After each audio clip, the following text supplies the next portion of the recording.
നമസ്കാരം, ഒരിക്കൽ കൂടി സ്വാഗതം. അപ്പോൾ ഗൈസ്, നമുക്കെല്ലാവർക്കും അറിയാം ഇന്ത്യൻ ഫുട്ബോളിൽ നിന്ന് സുനിൽ ഛേത്രി വിരമിച്ച കാര്യം. എന്തായാലും സുനിൽ ഛേത്രി അതിനുശേഷം ഇന്ത്യൻ ഫുട്ബോളിൽ തിരിച്ചു വരുമോ എന്ന ആരാധകരുടെ ചോദ്യമുണ്ട്. എന്തായാലും തിരിച്ചു വരാൻ പോകുന്നില്ല.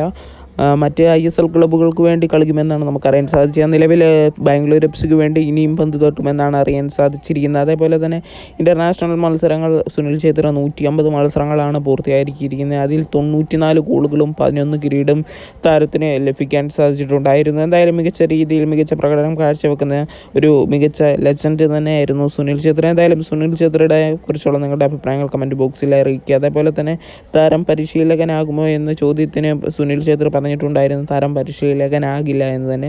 എന്തായാലും നമുക്ക് കണ്ടു തന്നെ ഇരിക്കാൻ വരും ദിവസങ്ങളിൽ അപ്ഡേറ്റുകൾ. അപ്പോൾ ഗൈസ്, അടുത്തതായിട്ട് പറയാൻ പോകുന്നത് കേരള ബ്ലാസ്റ്റേഴ്സിൻ്റെ പുതിയ സൈനിങ്ങിനെ കുറിച്ചാണ്. ബ്ലാസ്റ്റേഴ്സിൻ്റെ അസിസ്റ്റൻറ്റ് കോച്ച് അതേപോലെ തന്നെ പുതിയ ഹെഡ് കോച്ചിനെ എല്ലാം ബ്ലാസ്റ്റേഴ്സ് കഴിഞ്ഞ ദിവസങ്ങളിലായിട്ട് പ്രഖ്യാപിച്ചിട്ടുണ്ടായിരുന്നു. അതിനുശേഷം ബ്ലാസ്റ്റേഴ്സിൻ്റെ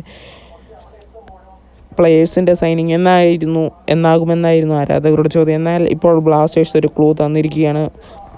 ബ്ലാസ്റ്റേഴ്സ് എന്നൊരു പോസ്റ്റ് ഇട്ടിട്ടുണ്ടായിരുന്നു ഇൻസ്റ്റാഗ്രാമിൽ. തലവന്മാരൊരുങ്ങി ഇനി പടയോട് ഊഴമെന്ന്. അതിൽ നമുക്ക് മനസ്സിലാക്കാൻ സാധിച്ച ബ്ലാസ്റ്റേഴ്സിൻ്റെ ഒരു സൈനിങ് തന്നെയാണ്. എന്തായാലും വീഡിയോ നിർത്തുന്നു.